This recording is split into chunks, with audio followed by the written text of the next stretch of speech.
Hey guys, welcome back to the show. Hope you're all doing really well. Listen, before we dive into the latest AI news and bring you what we're about to bring you, which might be a little bit different today, hit that like, subscribe, and put the notifications on and say hello in the comments because, we want to hear from you, hear what questions you've got, hear your thoughts on where AI is going, or if you've just got a question, like I said, that sort of, you're not sure about something. So, we want to hear from you. Maybe give us some topics to talk about. That'd be fantastic.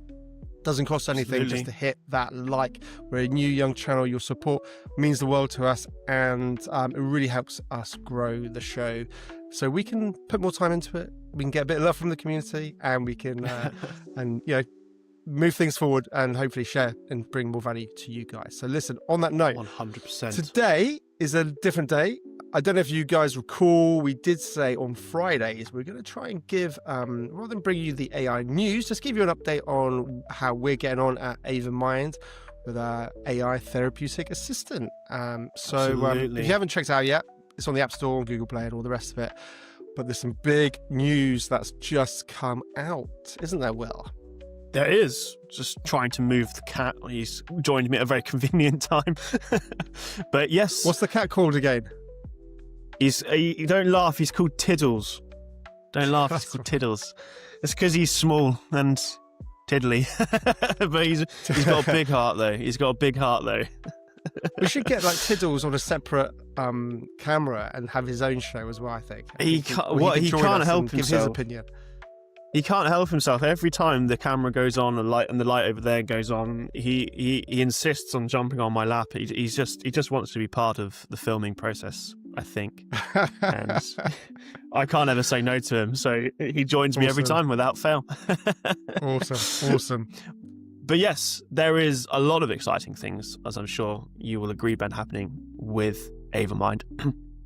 Obviously, along with pushing the app and marketing it and getting users, one of the big things that we have to continually put time into is research and development to make sure that we are delivering on the philosophies that we started the app on the basis of, delivering on the expectations that we've set ourselves, and addressing a lot of the concerns that we've had from early feedback. And we drum on a lot about it, but one of the key bits of feedback and the key things that we've put a lot of time into researching, developing, is privacy first local AI. And we've been talking about how we've been working on it, but now it's real. It's actually in the app. It's one of the first apps to deploy AI on device, on the edge, in an environment where you can turn your internet off, use these models. It's a huge piece of work done by us, pushed forward by Spence, who's joined us on the podcast before as well, part of the team. And we've recently put it out as an experimental feature on the latest version of Ava Mind, which went live a few days ago, I think. It's been a few days, along with a few other features. And it's in the settings now, and you can tap on Explore Local AI, and you can download one of, I think, 5 or 6 models that we've chosen at the moment. Part of the process here is to narrow down, test it. It is a key word is experimental. This hasn't really been done before. This is very early days for this technology, so it's important that we thoroughly test it, get lots of feedback on it. And that's the process we're going through now. Hopefully by the end of this week, we'll have an answer on which model we want to generically roll out as Ava's base model with fine-tuning on top of it. And we'll keep stepping forward until the ultimate goal within the next month, I hope, is that the Ava chat is totally powered by a local model. It's runnable on any device, and you no longer have any messages going to any sort of cloud provider, cloud models. It's all on device. You can turn your internet off. You can talk about whatever you'd like. You get the same great experience as you get at the moment with Ava, talking to you with therapeutic techniques. And it's a really, really exciting development. And I think it's going to be a massive thing for this industry, as the mental health industry. So I'm glad we're at the front, pushing this technology forward. It's absolutely phenomenal, Will, and what you and Spence have done has just been, unbelievable. So well done, huge congratulations, and also just it's really exciting for this space in mental health, and also for privacy first. People who care about privacy and don't want to feel like they're being snooped upon by whether it's a tech company, because we can't see anything. It's literally no one can see any interaction, and it doesn't matter, and nothing can ever be done to stop that. So you got no one that is ever going to be able to snoop on your conversations ever. No. Period. It's physically impossible. It's physically impossible. It just stays on your device. It never interacts with us. Complete confidence. And that is what's so exciting. It truly does mean privacy. None of this, trust me, bro, we're not going to look at your messages. Trust me, bro, we're not going to share your information to, whoever. Yeah. So it's absolutely phenomenal. And this is on the App Store and on Google Play, and people can use it now. And just to reiterate what Will said, it's not the AI model that is on the main sort of interface when you download Ava Mind. You have to hit in the top right, there's a settings button, and you have to go into the experimental feature to use it and try it out for yourself. Turn off your internet, put your phone on airplane mode and see it for yourself. It's mind-blowing. Yeah. The speed is phenomenal. And it's and try it. Let us know what you think. Put some comments. We want the feedback. We want the community. Not just. I mean, we're probably talking to people who are interested in technology, interested in AI, interested in that type of thing. So it'd be great to get feedback from you guys to give us that tech perspective. But equally, I'm going to be reaching out today.